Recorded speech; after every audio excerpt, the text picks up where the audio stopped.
ولكل وجهة هو موليها فاستبقوا الخيرات أينما تكونوا يأتي بكم الله جميعا إن الله على كل شيء قدير من حيث خرجت فول وجهك شطر المسجد الحرام وإنه للحق من ربك وما الله بغافل عما تعملون ومن حيث خرجت فول وجهك شطر المسجد الحرام وحيث ما كنتم فولوا وجوهكم شطرا لئلا يكون للناس عليكم حجة إلا الذين ظلموا منهم فلا تخشوهم واخشوني وليتم نعمتي عليكم ولعلكم تهتدون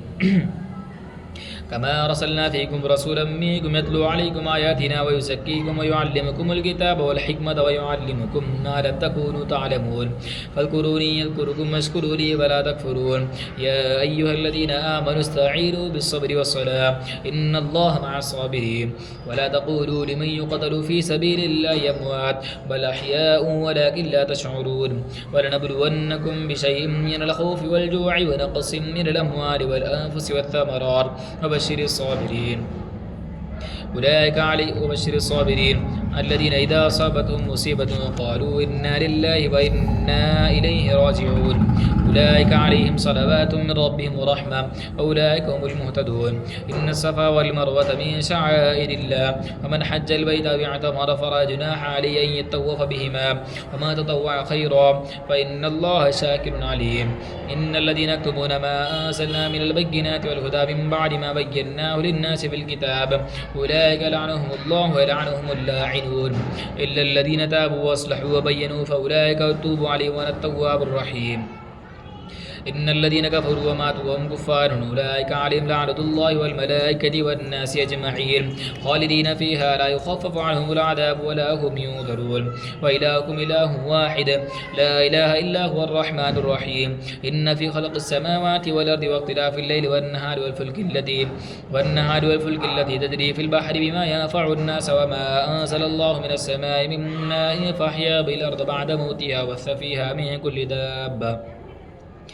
وتصريف الرياح والسحاب المسخر بين السماء والأرض لآيات لقوم يعقلون ومن الناس من يتخذ من دون الله أندادا يحبونهم كحب الله والذين آمنوا أشد حبا لله ولو يرى الذين ظلموا يرون العذاب أن القوة لله جميعا وأن الله شديد العذاب إذ تبرأ الذين اتبعوا من الذين اتبعوا ورأوا العذاب وتقطعت بهم الأسباب وقال الذين اتبعوا لو أن لنا كرة فنتبرأ منهم كما تبرأوا منا كذلك يريهم الله وأعمالهم حسرات عليهم وما هم بخارجين من النار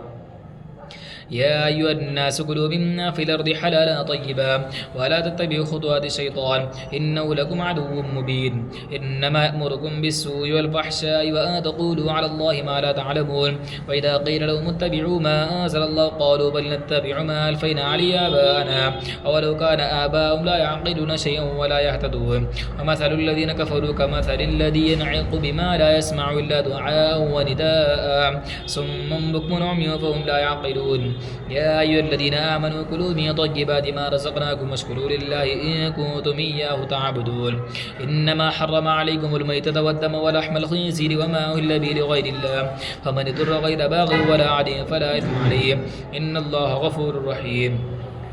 إن الذين يكتمون ما أنزل الله من الكتاب ويشترون به ثمنا قليلا أولئك ما يأكلون في بطونهم إلا النار ولا يكلمهم الله يوم القيامة ولا يزكيهم ولهم عذاب أليم أولئك الذين اشتروا الضلالة بالهدى والعذاب بالمغفرة فما أصبرهم على النار ذلك بأن الله نزل الكتاب بالحق وإن الذين اختلفوا في الكتاب لفي شقاق بعيد